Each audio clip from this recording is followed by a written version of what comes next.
धुळे शहरासह जिल्ह्यातील विविध भागात गेलेल्या 1.5 वर्षात 2703 सर्पदंशाच्या घटना घडल्यात. यात केवळ 4 नागरिकांचा मृत्यू झाला असून 2699 नागरिकांना यशस्वी उपचारानंतर सुखरूप घरी पाठवण्यात आले. तसेच सर्पदंशावरील अँटी स्नेक वेनॉम इंजेक्शनचा मोठ्या प्रमाणात साठा असल्याची माहिती भाऊसाहेब हिरे वैद्यकीय महाविद्यालयाचे वैद्यकीय अधिष्ठाता डॉक्टर अजित पाठक यांनी दिली आहे. धुळे शहरासह जिल्ह्यात दरवर्षी मोठ्या प्रमाणात सर्पदंशाच्या घटना घडत असतात. यात बऱ्याच नागरिकांना रुग्णालयात उपचारासाठी दाखल केलं जातं, तर उपचारात वेळ झाल्यानं काही नागरिकांचा मृत्यू झाल्याच्या घटना समोर आल्यात. मात्र धुळे जिल्ह्यातील सर्पदंशाच्या घटनांमध्ये नागरिकांना भाऊसाहेब हिरे वैद्यकीय महाविद्यालयाच्या यशस्वी उपचारानंतर जीवनदान मिळाले.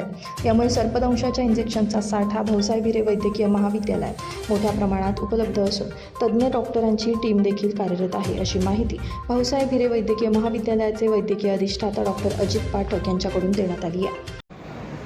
श्री भाऊसाहेब हिरे शासकीय वैद्यकीय महाविद्यालय व सर्वोपचार रुग्णालय धुळे येथे दिनांक 1 जानेवारी 2024 ते दिनांक 31 डिसेंबर 2024 या कालावधीत 2178 रुग्णांवर सर्पदंशाचा उपचार करण्यात आला.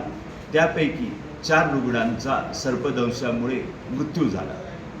1 जानेवारी 2025 ते आज दिनांक 31 जुलै 2025 या कालावधीत एकूण 525 रुग्णांवर सर्पदंशाचा उपचार करण्यात आला. त्यापैकी एकाचाही मृत्यू झालेला नाही. श्री भाऊसाहेब हिरे शासकीय वैद्यकीय महाविद्यालय व सर्वोपचार रुग्णालय धुळे येथे सर्पदंशाचे अँटीस्नेक व्हेनॉम मुबलक प्रमाणात शासनाने उपलब्ध करून दिले आहे. तसेच येथे सर्पदंशावर उपचार करणारे तज्ज्ञ डॉक्टर्स व परिचारिका उपलब्ध आहेत. येथे सर्पदंशावर 24 तास मोफत उपचार केले जातात. Bureau report, Lumbini news, Dhule.